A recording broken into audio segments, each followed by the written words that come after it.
The email hit the procurement team's inbox at 4:17 p.m. on a Friday. No fanfare, no advanced warning.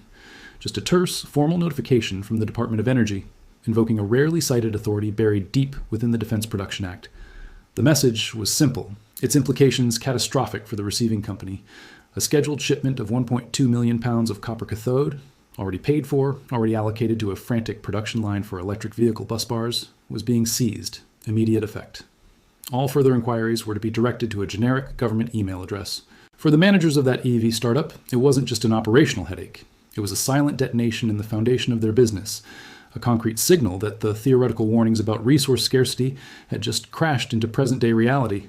This isn't an isolated bureaucratic overreach. This is the opening move in a silent war for the physical building blocks of the 21st century, and it confirms a terrifying truth. The era of stable, affordable materials for the green energy transition is over. What we are facing is not mere inflation, but a coming hyperinflation in the very components deemed critical to national security, starting with the copper at the heart of every single electric vehicle. To understand the magnitude of this, we must first dissect the action itself. The Department of Energy doesn't typically seize industrial commodities. That's more the realm, which has historically managed strategic stockpiles of materials like tungsten and cobalt. For the DOE to step in, to physically redirect over 500 tons of refined, ready-to-use copper cathode from the commercial market, speaks to a level of urgency and legal justification that bypasses normal channels. The authority likely stems from presidential determinations that classify certain materials as essential to national defense, which, in the modern context, has been expansively redefined to include economic security and energy resilience. This seizure tells us one thing unequivocally.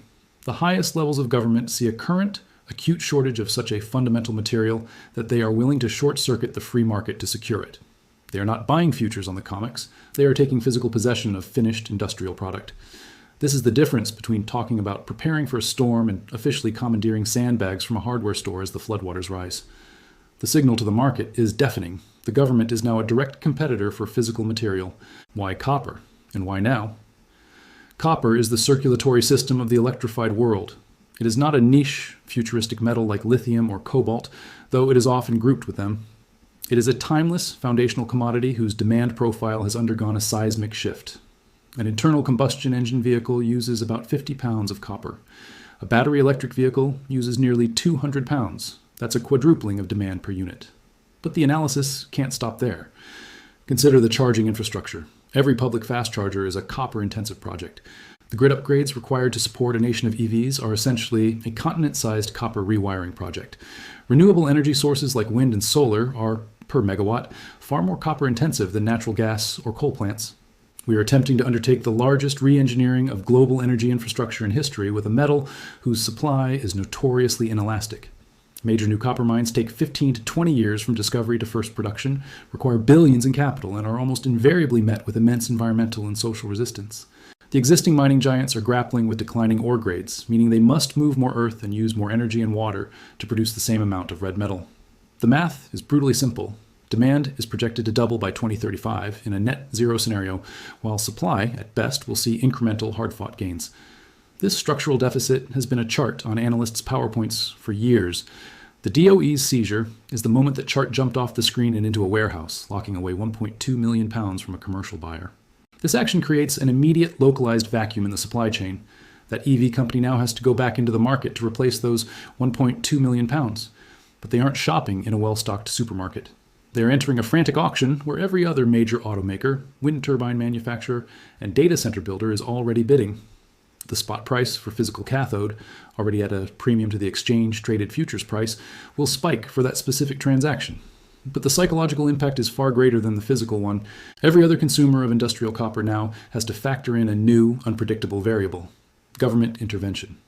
If you are a procurement officer for a major manufacturer, your job security no longer depends solely on beating your competitors on price.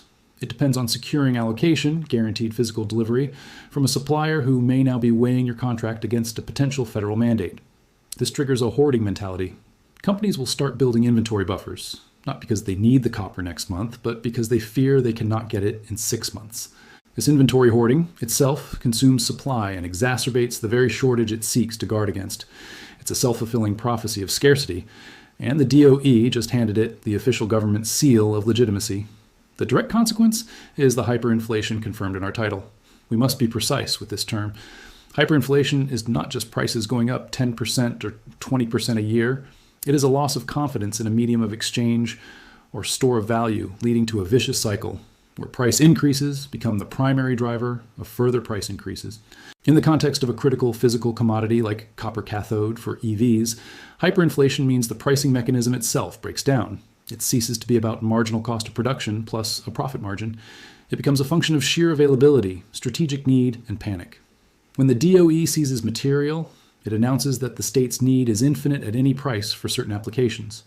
The commercial market is left to fight over the remaining scraps, and money becomes a secondary concern to possession. For an automaker, a production line shut down due to a lack of copper bus bars costs millions per hour. Therefore, the acceptable price for that copper approaches the cost of that shutdown. If a coil of copper necessary to prevent a line stoppage normally costs $10,000, but a line stoppage costs $1 million per hour, the effective price for that coil in a moment of critical shortage skyrockets towards that $1 million figure. This is not linear inflation. This is a discontinuous repricing of necessity. Let's translate this to the consumer level, to the price tag on that electric vehicle. The battery gets all the headlines, but the copper throughout the vehicle is a massive and growing cost driver. Hyperinflation in copper, along with aluminum and specialty steels, means the bill of materials for a new EV becomes unpredictable and volatile from one month to the next. Automotive pricing is built on long-term supplier contracts. When those contracts are breached because a supplier cannot absorb 100% plus cost increases on raw materials, the cost gets pushed down the line. The automaker has two choices: absorb the cost and destroy profitability, or pass it on to the consumer. In an industry already operating on thin margins for EVs, the choice is clear. We are not looking at a $500 or $1,000 increase in MSRP. We are looking at the potential for $5,000 to $10,000 being added to the cost base of a vehicle almost overnight, simply from the metals crisis. This prices the middle class out of the EV transition entirely, undermining the very environmental and geopolitical goals the government's seizure was meant to serve. It is a paradoxical, self-defeating policy outcome born of desperation. The ripple effects extend far beyond the car lot. This hyperinflation in critical materials is a direct tax on the entire green energy transition. Every solar farm, every wind project, every grid-scale battery installation becomes more expensive and more difficult to finance. The levelized cost of energy, which has been falling for renewables for 2 decades, could see a dramatic and sustained reversal. This makes fossil fuels, ironically, more economically competitive by comparison. It also hands a massive strategic advantage to nations that control the supply chains for these materials. China, through decades of strategic investment and at times ruthless mercantilist policy, controls the vast majority of the global processing capacity for battery metals and a significant portion of rare earth elements. While it is not as dominant in copper, its state-owned enterprises are the world's most aggressive acquirers of mining assets across Africa and South America. In a world of hyperinflationary resource scarcity, geopolitical power accrues not to the nation with the most aircraft carriers, but to the nation with the most secure access to lithium, cobalt, and copper. The DOE's seizure is a defensive, almost clunky attempt to play catch-up in this new great game.